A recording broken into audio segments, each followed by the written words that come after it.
Okay, here's postural exercise number 4. Make sure you're doing it in the correct order. It's called reverse pressing. You're going to do 3 sets of 10 and build up to 3 sets of 20 over time. It looks a little bit like not much is going on, but a lot is going on to balance and even out any misalignments of your torso. So you're on your back, ankles, knees, and hips are lined up, knees and ankles are hip width. You're going to have your palms facing forward like this, arms are at a right angle.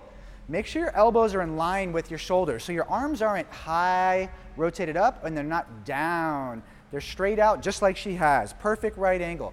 You're going to gently squeeze your shoulder blades together for about 20% of your strength for only 1 second. 1 second and release. If your chest pops up, you're squeezing too hard. If your lower back pops up, you're squeezing too hard. You only need to squeeze for a second and release. You're doing repetitions.